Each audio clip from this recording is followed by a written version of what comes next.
Welcome back to the Blindsiders. I am Ben here with Dylan and Brian to talk about episode 11 of Survivor 49.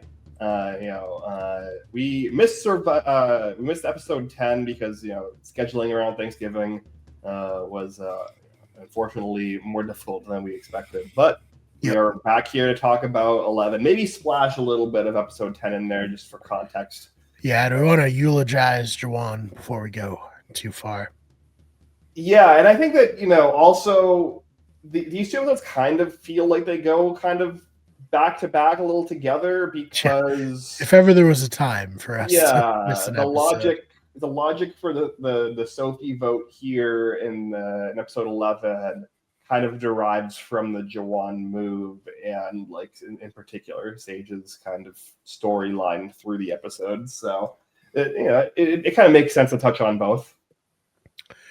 Yeah, I mean, I liked Jawan. I thought he was a fun presence on the show this season. He was playing hard. Was he playing well? Maybe not, but he was playing hard, and I appreciated that from him. And I was sad to see him go. Yeah. Yeah. I thought last week's episode was good. I thought everything post challenge was very, very entertaining. I thought it was going to maybe set the table for a little bit of eye opening for some of these players to exactly the who is in charge of everything. Did not seem to do that. No, But no, I very much I like Jawan as a player. I thought he was entertaining. I don't think that he was a good player. I think that much like Sage, who we'll talk about in this episode, they were not very rational with the things that they were trying to do. And I think it was the right move for Rizzo, Savannah, and Soph because Jawan and Sage were flip floppers. They had been for the past like 2-3 weeks. So all around, it was a bonus. Well done for Savannah, Rizzo, and Soph and Sophie. Um, Now we'll get into if that was like long term good for Sophie or not, but I think that is up for debate. I like that four. Those four, even Sophie, I like a lot, and I would like to see all four of them play again at some point. But Jerome entertaining. It seems like a very cool dude, and it was nice to watch him this season. yeah, video editor, so relatable to me, anyways. So I was probably predisposed to like it, much like Justin last season as a former pizza boy, predisposed to like them. That's a big thing for the season is that everything post merge I've actually really liked a lot. I think it's been Mm, very very entertaining. Even if the gameplay at times has not been the best, I think that everything that we've gotten since that merge episode has been a positive, and it's kind of helped build this season up for me in the new era for sure. I was kind of going through new era seasons that I liked, and I think that this is up there for post like entertaining post merges. oh, So all right. Hey, so quite a turnaround from how you were that's a feeling big earlier. plus for this new era, especially when I was ready to stop watching, 2-3 episodes. And I do think it's like a new era all time, like bad pre merge. But it Right. turned around pretty quickly.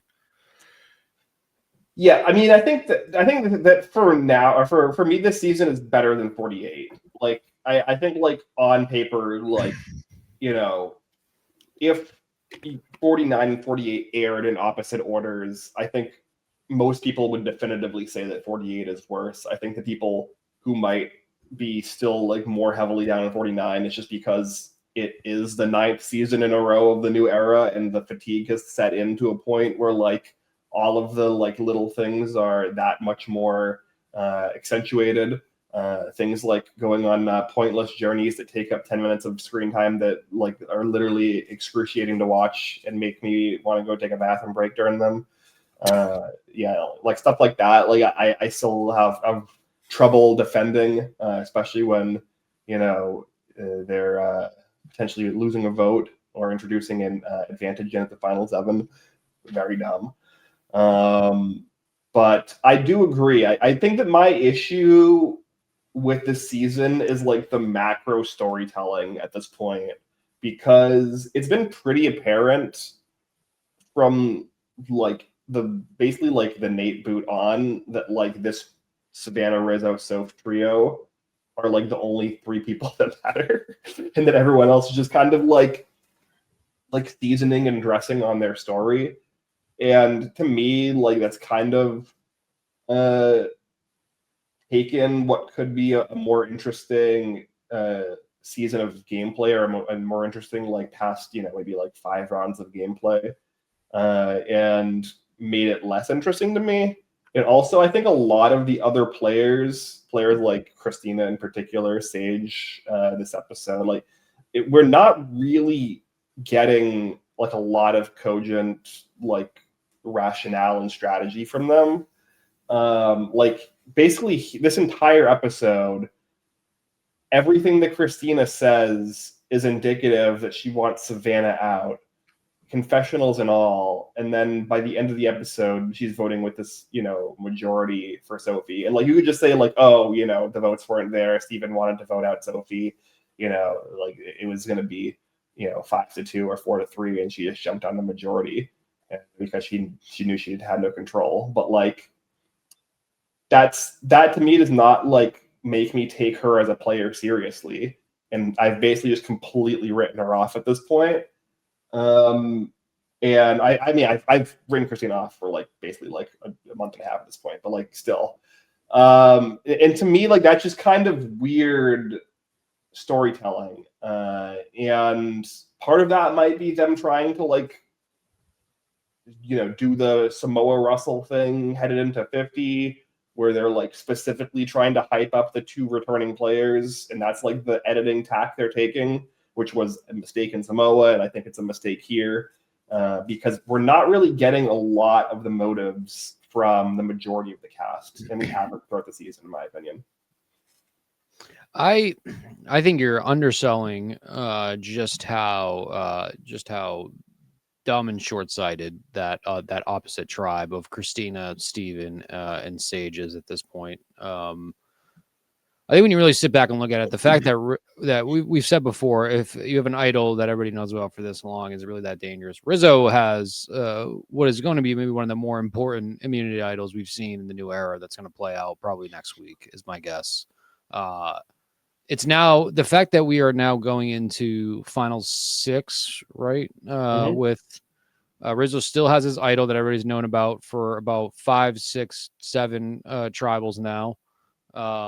One that he basically threw in their face last week and fake played a fake idol. They are still allowing that to be in the game. They don't know that there's knowledge is power still out there, which I don't know how useful that's going to end up being, but that's still out there.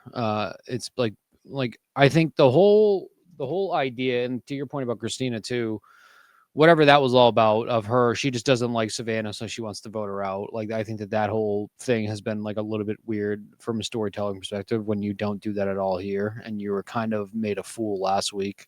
I think no one rationally pointing out, why are we voting out Sophie when like pretty much at the worst she can just end up being a swing vote for us if we can really utilize her, especially when you have multiple people of Soph and Sophie saying that they're willing to throw Savannah under the bus. I understand Sage not being fully on board for that and not fully trusting that.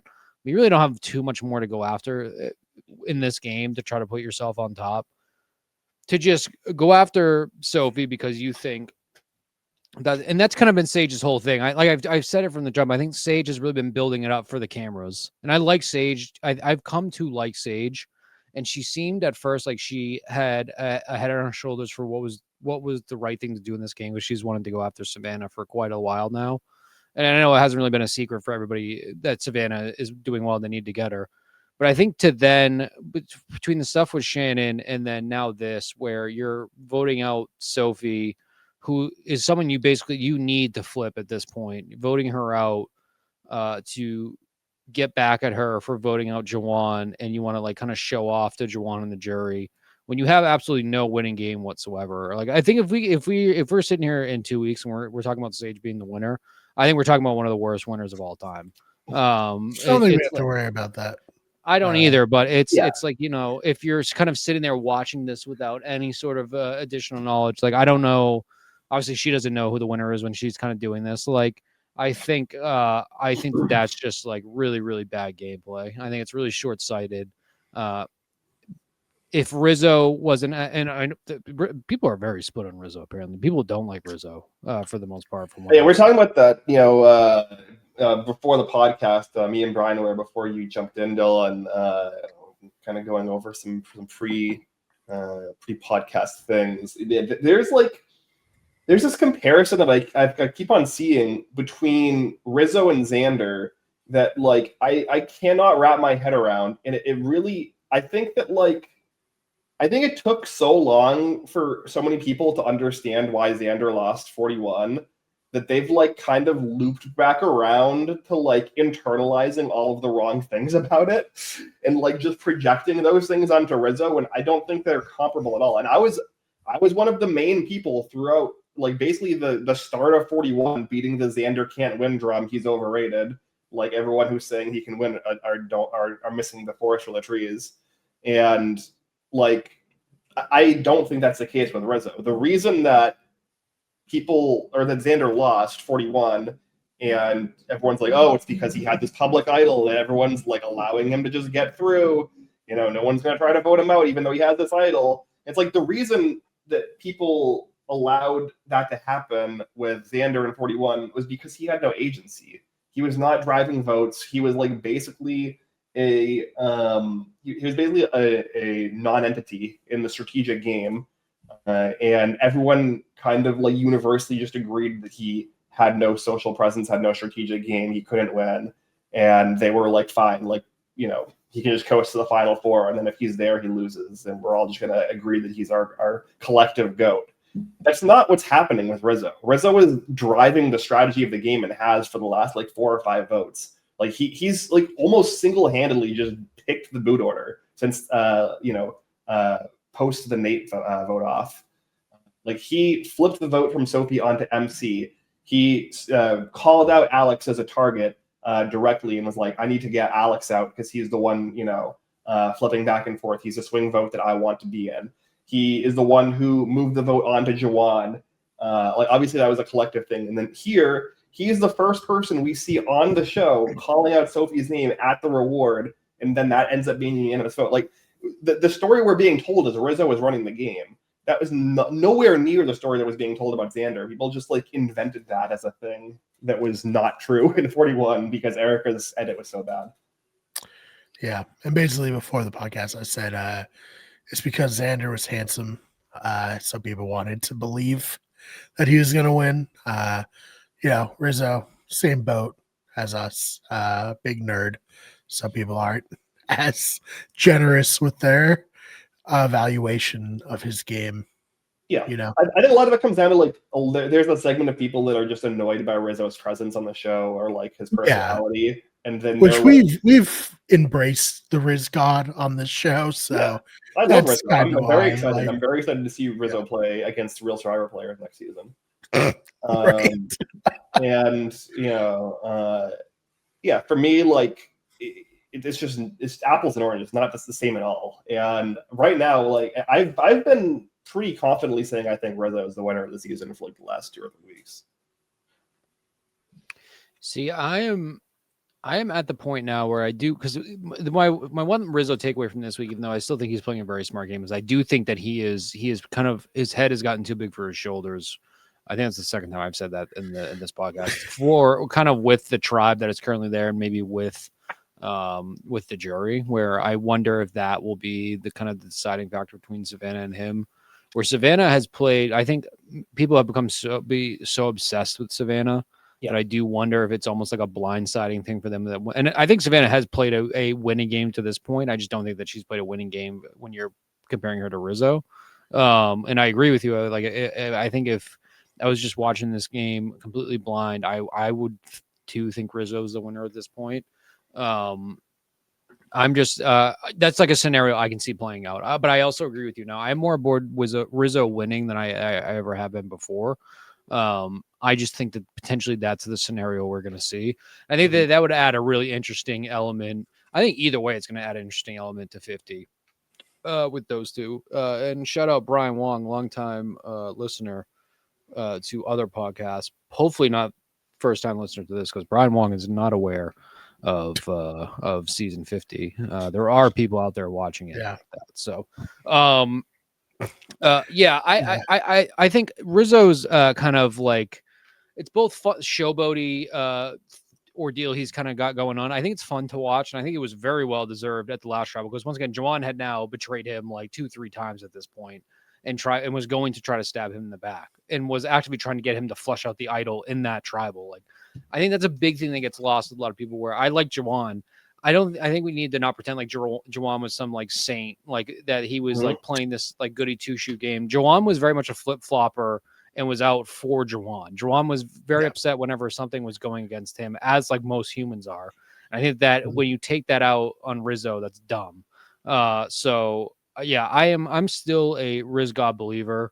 I am like officially probably 50-50 though on winners for this season. I am split between Savannah and Rizzo hardcore. Part of me at first got very nervous for Savannah during this. And then like the edit quickly steered away, because we hadn't heard from her at all. But yeah,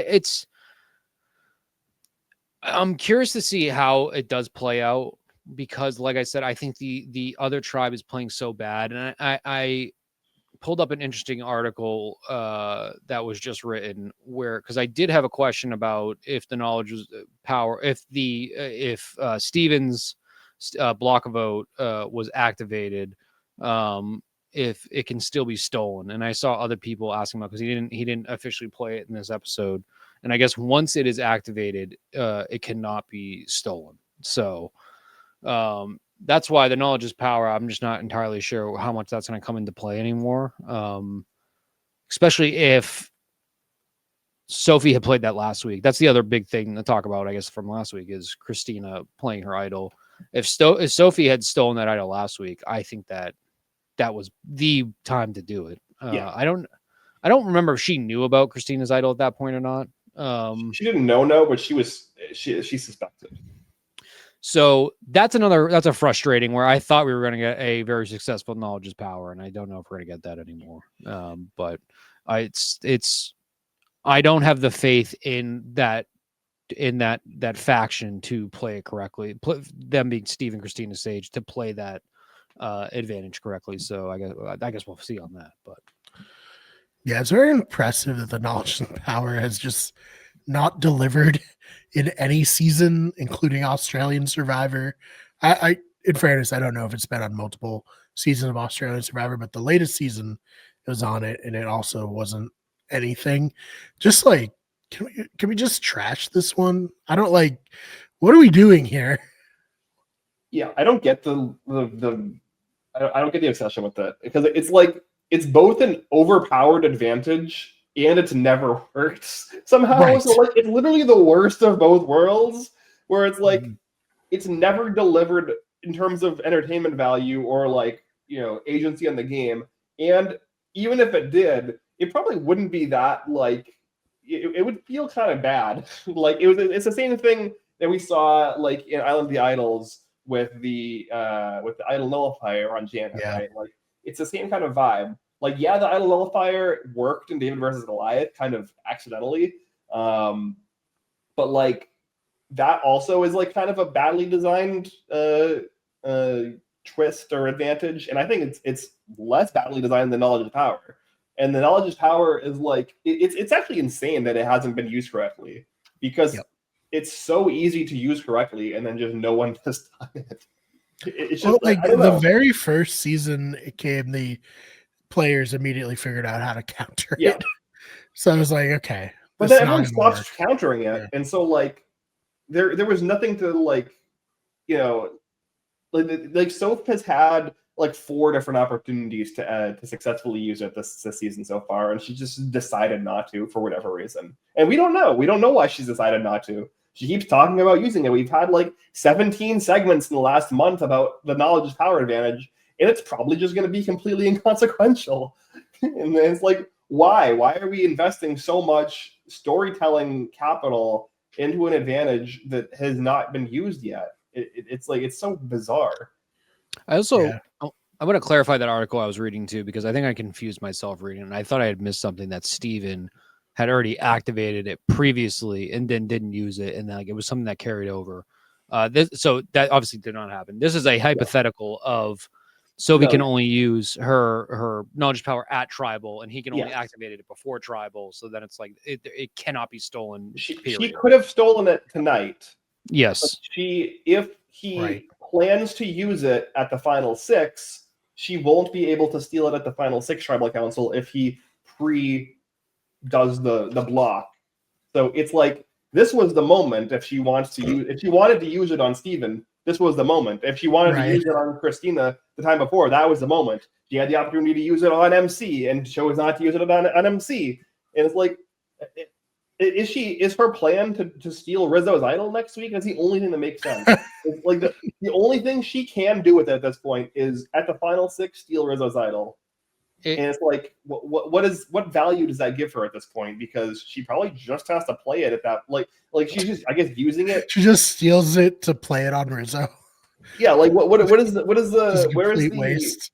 Yeah, where's the movement from Sophie? Like, is she just like, okay, I steal Rizzo's idol, blindside Rizzo, use the idol on myself. I get to 4 with Steven, Christina, and Sage, and then like I am the universally considered target in the fire making. Everyone's going to try to get me out. And it's like, okay, well, maybe she's just like, okay, I get myself to there, 50-50, I win fire making, I win the game. Like, is that her path? So if that's her path, we have no indication that's the case because that's not what we've been shown in her confessionals. Maybe she can really sell it where she convinces Steven, Sage, and Christina that she is ready to flip. She shows them the knowledge is power. She's like, and then they in confidence tell her about the block a vote. She says, okay, let's go after Rizzo. You block his vote. I'll steal his idol. We all put votes on him. He's gone. Mm-hmm. Meanwhile, she is going to steal the idol, play it on Rizzo. They're gone, which at that point I'm like, okay, Sophie's got to win at this point. I guess that's the only winning way I can see that. Would that even be winning? That's pretty like brutally burning people for no reason. It's like very convoluted for no reason. It is protecting your alliance. Like if you're turning into a rogue agent. So it very much is like you are. I would like to see it. Ride or die at this point. It would be good TV. I don't know if it would be good gameplay. Yeah, so that's kind of what we're hoping for at this point. Like, the knowledge is power needs to just have a convoluted end, and that'll maybe be entertaining. If that plays out, it's pretty sweet. I agree. As someone who loves, flashy but maybe somewhat pointless moves or convoluted moves, like I'd be into it. As someone who's sitting in a warm office and sipping on Diet Pepsi, I feel like that I have a slightly more computing brain power than somebody who's been like starving on an island for 20 days at this point. Especially when they're making them run laps around. I won't knock them if Soph does not end up doing that. That is literally the only way I really can see that working. And not just stealing Rizzo's idol to play, just to do it. But again, that wouldn't be like actually impressive, right? Like for me at least, that wouldn't be like if you have a 3-3 situation where one of the 3 has a block a vote and the other 3 has an idol and a knowledge is power, then the side with the idol and the knowledge is power should win out, right? Like that should. In theory, that's double the advantages, and they're 2 more powerful, like to the first and second most powerful advantage of the 3. So like if we're just doing like advantage calculus here, like that's the side that should win, right? So like if that's what ends up happening, then like I'm not particularly impressed, even if it's flashy. Like that's just like the expected outcome for me at this point. Well, I'm gonna need you to be a little bit more easily impressed, because I would be if that happened, and not just because I came up with it in my head 5 minutes ago. Right. If that happened, I would be impressed, because I do think that his block vote is dangerous. Mm-hmm. Like it, and once again, that is very important too. It is a block a vote. It is not technically steal a vote, right? Because he's not getting another vote. So I did it myself earlier. Because that's another thing. I feel like she would need to officially ask, and it doesn't matter anymore. Mm-hmm. Do you have a steal a vote? Because that's what Rizzo kept saying back at camp. Block a vote before.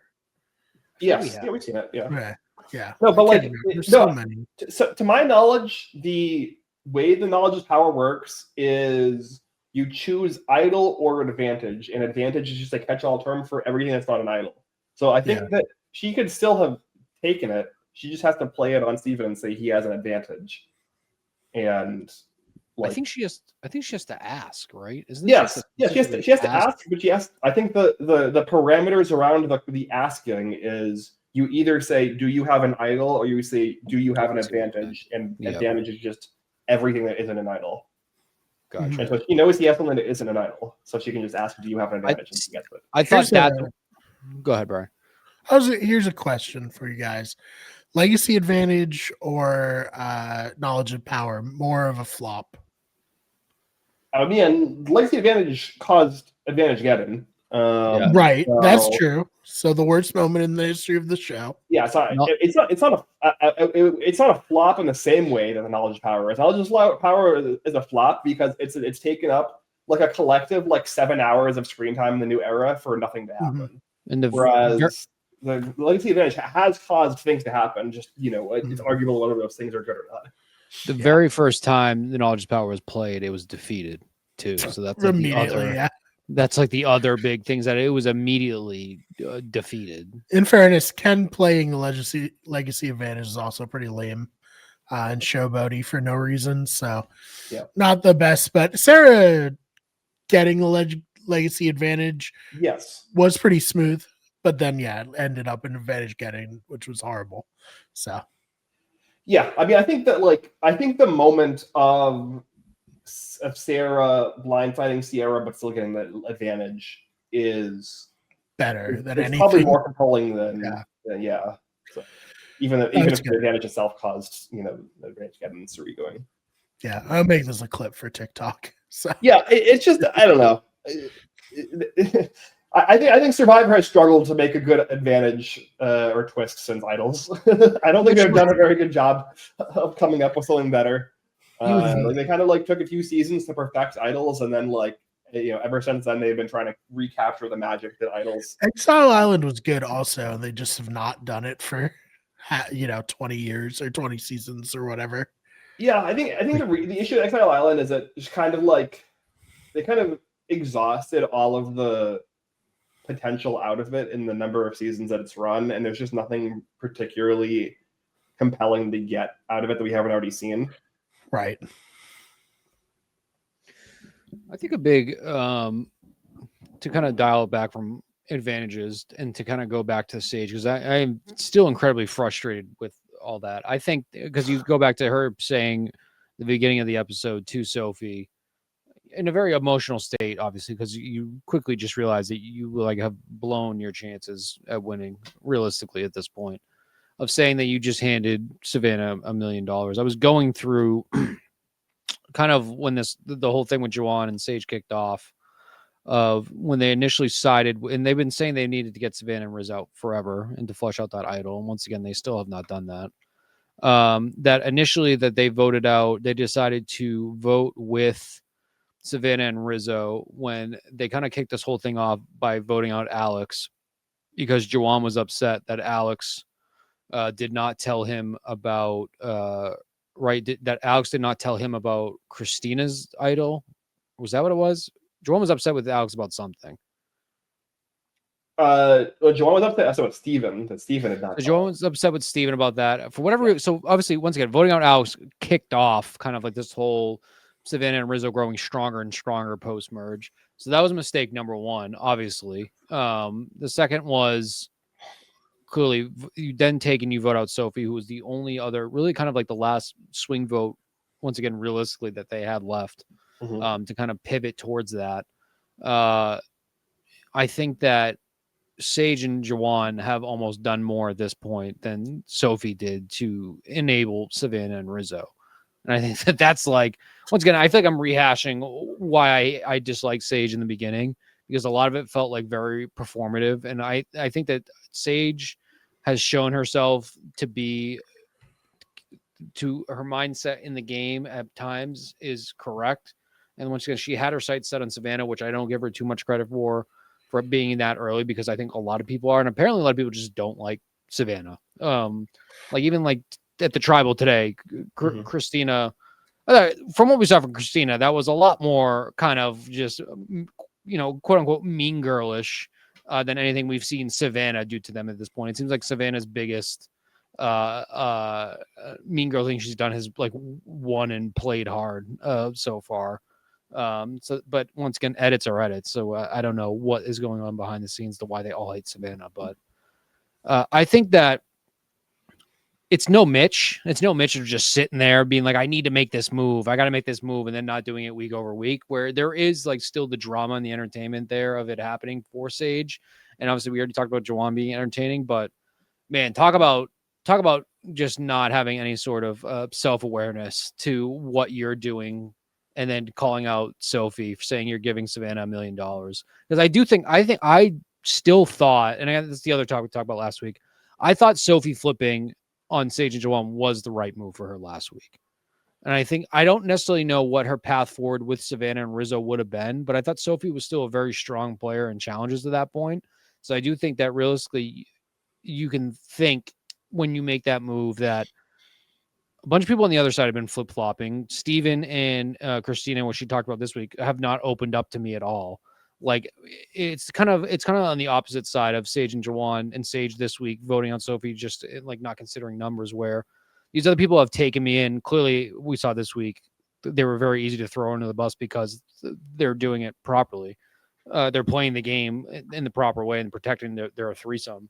But I think that Sophie doing that was smart. And I think that also selfishly, I was like, we're going to get a lot more Sophie and Savannah kind of going at it towards the end, which I thought was very exciting. I don't know. I guess I don't really know. I don't know what the thought process is for Sage and Juwan. I think that's my overall thought, is I don't really know what their goal was. Like they never really seemed to really stick true to any like one alliance. Like I completely forgot Juwan started this game with Savannah and Rizzo. I completely forgot about that because Juwan has bounced around so much at this point. I don't know what their end game goal was, because they did not establish any other outside relationships. Yeah, I mean, I think that's kind of what I was talking about when I was talking about the storytelling earlier on. Yeah, like we aren't getting that from anyone other than the trio. And we haven't basically the entire post-merge. And so I think that's part of what makes a lot of the strategy kind of like frustrating and confusing, is because we're not getting those perspectives and those motives. Like the bits that we are getting are like contradictory and feeling like they're just kind of like used in the moment to build up the individual suspense for the one tribal council for that singular episode, rather than like some kind of overarching strategy that somebody has. And like I mean at this point it's just because it's clear that one of Savannah, Rizzo, or maybe Sophie is the winner. And that's just how they've decided to tell the story. And yeah, I don't really know what Sophie asked the Yellow Sophie's kind of plan was here. I guess her plan was that she just assumed everyone else would be like Savannah and Rizzo as a duo, or Savannah, Rizzo, and Sophie as a trio are going to be a bigger threat than me, which, like, I mean, that makes logical sense. Like, I would expect that to be the case. It didn't end up being the case, but like, I would expect that logic to play out, and it just seemingly didn't, because I think that Savannah and Rizzo are better players than her and outplayed her. I mean, yeah. We still have an idol. And one of the better immunity players in this season. So it's just like, I don't know. It's very shocking. And I think at first I assumed that's what was going to happen, just because I didn't really think Rizzo or Savannah were going home this week. But I think after letting it settle, I'm like, wow, that was just a really stupid thing for all of them to do. And Steven, I get, yeah, okay, great. This is a situation where I don't have to play this advantage, and we can kind of like catch them on their heels next week and basically limit them down to where we're almost guaranteed to vote out one of those two. But now I think that they're going to botch us, because I still see a final three of Sophie, Savannah, and Rizzo. Like Yeah. I don't see them being able to pull this off. And if they do, it's just not satisfying because you just know that they're not that Sage, Steven, and Christina are just not going to be the final three there. That's not going to happen. Yeah. No, I think that's totally fair. I don't really have much else to add from this episode. What do you guys think? I think Rizzo is. I know we touched on it earlier. I think Rizzo is a grade A player from the new era. I really do. I think he checks off a lot of boxes that we've been looking for players. I think he's smart. I think he's very strategic with the things he does. I think that he's batshit insane for the fact that he still has an idol. I think that's crazy. And I think that Savannah, I think Savannah is someone I am going to be very, very interested to see play again outside and like based on how the season ends. I think that that's another. I think once again, I think kind of seeing her go at it with somebody like D could be very, very interesting. I think that's set up, and I also see why. Though they are the two they chose from this season, they are really the only ones I can see going head to head with like someone. I mean, like Colby. I hope to God Colby has a good showing because I think like you see some of them who has mentally kind of gone through the toughest parts of Survivor to then come in and verse this new era. I'm really curious to see how that meshes up. But I can clearly see why they're the two that was chosen. And it makes me very excited for 50, honestly. The one thing I think they've done really well in the past the new era seasons is casting. And so my hope and my expectation is that kind of like that melting pot of all those multi-era personalities coming together. I think that's going to be a lot of fun. So that's kind of like that's a crazy thing to bring out of talking about just 49, but that is something I'm looking forward to. And I think Savannah and Rizzo kind of a good example because Rizzo would mesh in with I think a lot of earlier seasons or maybe like middle seasons a lot better than I would categorize him in New Era. And so I am excited to see him do that. But the Riz God and the Legend of Riz God continues to build. It is a shame a lot of people are not all aboard on Rizzo, but I guess like I said, people were desperate for a villain. I think they're just latching on to the wrong one. Yeah, I mean, I've been on the Rizzo train, like I said, for weeks now. And I think that if Rizzo wins the season, I might even just confidently say he's the best player of the new era. I agree.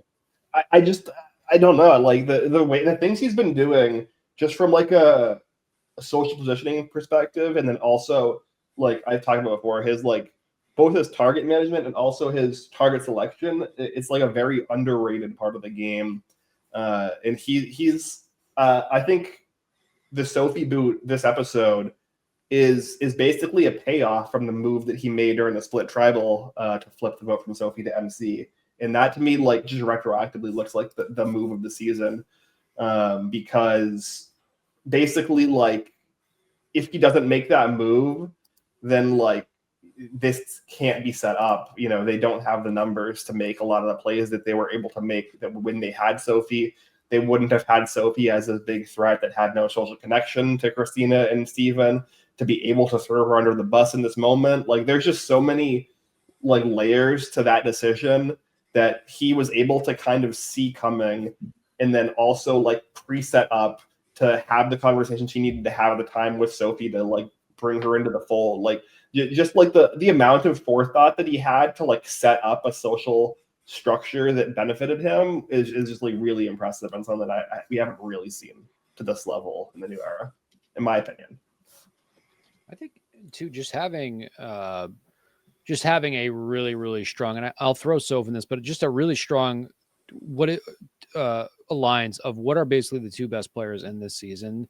Kind of stick to it. And to your point, he could have incredibly easily thrown Savannah under the bus when he was at that reward and didn't. And I think just like the way he was able to kind of move through that, you know, we saw Kyle and Camilla last season. And I think I said the same thing where it's nice to see a season long alliance play out, but Kyle and Camilla is not the same as Savannah and Rizzo in the sense that like they have both been on top in terms of like gameplay and what they've accomplished, even though they've said that they were on the bottom when they were at the merge. Like they have both been the clear front runner players from beginning to end. I guess that could be edit, but the fact that they were able to stick together this entire time, I don't see that breaking up at the end, unless it's the type of thing where they throw each other into fire together, and whoever comes out on top, it's like, yeah, that's the winner. I think, yeah, that's really cool to watch, and it's like something I've wanted for a while. So it's just nice to see. Yeah, no, agreed. Should be interesting as it comes down to it. We're getting down to it, right? Only 2 more episodes. Yep. Crazy. Final 6 and then final 5 is the finale. So yeah. And season 50 right on the horizon. Yeah, I got like before that the Traders. So true. Yeah, so we'll be back to the Traders in January. First week of January, Traders comes back for season 4. We'll be covering that over on Meet You at Breakfast, the 3 of us plus Julia, and then basically right at the Traders ends, we're gonna start right into Survivor 50. We're not really taking any time off except for the holidays here. I think we might actually have overlap. We might overlap. Yeah, I did double check with the I was very surprised to see we were getting a February. I wonder if there's more episodes. Maybe there is more episodes because they have a larger player pool of Survivor. I was just surprised to see it starting. Like I feel like we normally have gotten early March past couple of seasons. Yep. For spring ones. Yeah, very exciting. Very excited for Traders too. Yeah, I wonder if we'll get a winter Big Brother season. I'm still holding out a little bit of hope for something there, but if we do, I have not room. We'll be back to cover it. Yep. So check us out there. And yeah, other than that, we got lots of stuff on the main channel. We can get everything. Put out a couple videos already this week. See if I do any more. We'll see what happens. Then there's also those fake nerds. We could get sports and our newest channel, which is now titled History is Wicked. Go check that out. And yeah, other than that, Dylan, what do you got going on? Anything you want to promote? No, nothing to promote right now. I have been playing some fun games. Nothing I've been streaming. I just downloaded Manor Lords on Steam, which is a medieval village building simulator. So that's been a lot of fun because I've been playing a lot of Age of Empires, but I wanted to not have to deal with the combat and more of the constant building of my army and more focus on my village. So it's a game that's in beta, but it's on Steam for $30, and it's very cool. I've been having a lot of fun with it. It's like top down view, but then there's a new where you can go third person, walk around the village, which I thought was pretty sweet.